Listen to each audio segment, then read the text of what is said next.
My husband spends every weekend with a younger woman he calls his chosen family and says I'm just being insecure.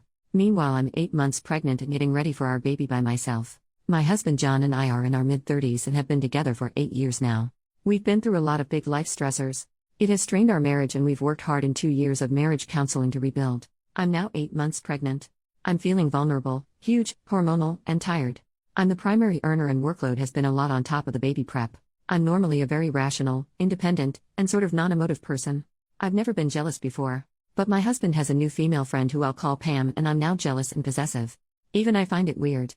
Pam is mid-20s, white, has my husband's preferred physical features, is bubbly, spontaneous, in an open relationship, and into the same hobbies as my husband. I have my own qualities, but I'm pretty much the opposite. John met Pam and liked her immediately. I remember him coming home and telling me how cool she was, and he'd been invited to a hobby event she hosts with her partners. He's been attending that every other weekend for a year. Then a few months later he also wanted me to get to know Pam, so we started having her and her partner Kevin over with some of our other friends on the in-between weekends, so my husband sees them every weekend. To be fair, Pam and Kevin have been really nice and are good friends to John. But there are things I've noticed. Pam always sits next to John. She and John say love you casually to each other with the group. John is very protective of Pam, and he remembers things she likes and buys her gifts. Nothing pricey, but thoughtful. If for some reason one of these events is cancelled, John is noticeably sad. Going even a week without seeing them is hard for him. Because of these weekend commitments, we don't do date nights and rush other activities. If I have other plans, then we split up and don't see each other. We're discussing in counseling but can't come to an agreement. Our counselor facilitates but doesn't give direct guidance. I've shared that it feels like he's prioritizing this relationship over our own. That I hate that these standing date nights with Pam and her partners trump our own. That he's not keeping up with commitments to me or the baby. And I'm managing with my own support network of family and paid help, but at 8 months along I need help. That this needs to change. He shared that Pam and her partners are part of his new chosen family since he's had to move away from his family because of me. That I said it was okay for him to spend this time with them and I can't just change my mind, that it's unfair. That he's willing to spend more time with me but then something else needs to give, either chores for him or me adjusting my work schedule. That he thinks I'm overly sensitive and am only worried because Pam's relationships are open and my insecurities are something I should deal with in individual therapy.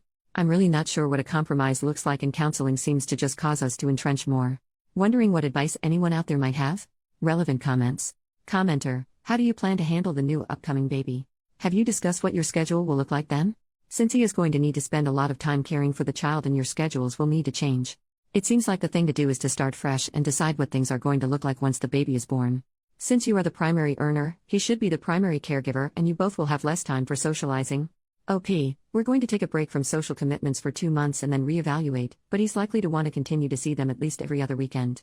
The compromise to take care of the baby is he's going to stop working to care for baby Monday through Friday, 1 weekend day for our family, and 1 weekend day with Pam and crew for their hobby. I've said in counseling this doesn't seem reasonable. I'm running out of options, and debating calling my husband's dad at this point, who I'm close with and will be on my side, but husband will probably lose it if I bring in his dad. Commenter number 2, she's in an open marriage and they say love you to each other in public? He's cheating on you. How does he defend this in therapy? OP, he says it just means love you in a generic casual way, and when they say it they mean it to everyone in the group. He says it's the same as when he says love you to male friends he is close with, and I shouldn't read too much into it. I've never said love you to a male friend, even only rarely to female friends.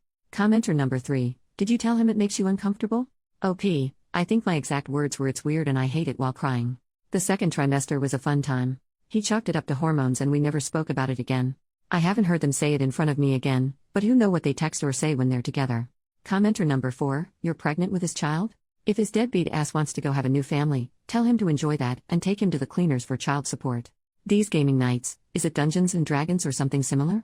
Watch a YouTube channel called Neckbeardia. Get a sobering laugh from listening to the stories of sexual debauchery that tend to happen in those gatherings. Your husband does not want to be with you anymore, he isn't intimately attracted to you anymore. You married a child who wants to play with others instead of taking care of his offspring. Guys like this make me want to vomit. OP, ding ding ding. Dungeons and Dragons with MTG for good measure. Commenter number 5, have you talked to Pam to find out what he's been telling her? I'm disappointed that she hasn't clued in to put a stop to it, but he could be lying to her. After all, you have been part of this social circle too. Is she friendly with you as well? I would explain that he's been behaving in ways towards her and in private with you that make you very uncomfortable and you'd rather communicate openly with her about it. It will give you a better read on it. And best case scenario, it may very well put a stop to it if he has been misleading her. OP, I only see Pam in a group setting along with other friends and she's now been introduced to my friend group. We're socially nice to each other, but definitely not close enough to talk directly to each other. And to be honest, Neither of us really likes the other. We're very, very different people. Update, 2 years and 7 months later. Hi. It's been a while since I last posted. Our little boy is 2.5 now. I want to say thank you to everyone who commented. It was the kick in the butt I needed to lay down the law. Especially the folks that rightly pointed out that I was being a passive doormat without any self-respect. That really stung, but it was true. After my post, I had a big sit down with John on the things I was upset about. My husband was traveling to be a groomsman for a good friend, so I told him to stay out there for an additional week and decide on these things. 1. If he wanted to stay married and wanted to be a family. 2. If he wanted the above, think about what needed to change on his part, not just Pam but other stuff too, how he was going to be a good husband and father going forward. And 3. Arrange to go over it with me and our marriage counselor on his return. Alternatively, if he didn't do the above, then when he got back we'd start logistics on separation and co-parenting. And surprisingly, he did all the above. Apparently he reflected a lot at the wedding. His friend and his wife are such an in-love couple, and thought a lot about us and our relationship and what he wanted out of life. He came back and proposed the changes, an immediate break from Pam and her company, and stop to their hobby. He'd take over remaining baby prep, like the nursery and logistics, and then promised to lay out a postpartum care plan for me and the baby. He actually stuck to his word and also worked so hard to regain my trust.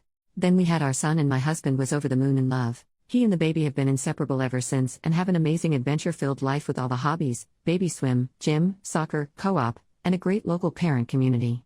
After our kiddo was born, Pam lost interest in my husband anyway. She doesn't like kids, and shortly thereafter cheated on her poly relationship. Kevin and John have actually become good friends since then, but John is straight so I have no worries there. And as I've reflected, I think I also just actually hated Pam. She's everything I don't like, relying on men for affirmation, no job and life ambition, frivolous and stupid. And apparently, according to Kevin, the feeling was mutual. She thought I was a controlling, stuck-up, robotic Ivy League workaholic who didn't appreciate or support my husband's hobbies and quirks. I was also a lot more emotional during pregnancy than normal. My husband, on reflection, really liked being needed and admired. We had a lot to work through with us, but 2 years later we're in a great spot. I also had a weird shift in hormones postpartum which made my intimate drive really high, which for us helped a lot with our relationship. I didn't want this to be too long, but there were a lot of changes we implemented to get back to a loving place. John feels a lot of purpose in being a dad and supported me as my career has taken off. Sometimes things are still hard, my job is really high stress, toddlers are a lot of work, etc. But we're pretty happy. We spent this morning snuggling in bed with our toddler and dog, pretending we were on a boat, making hairdryer sounds, and giving hugs. We live a pretty boring suburban kind of life, but it works for us. Thanks everyone for the push for me to stand up for what I wanted and needed.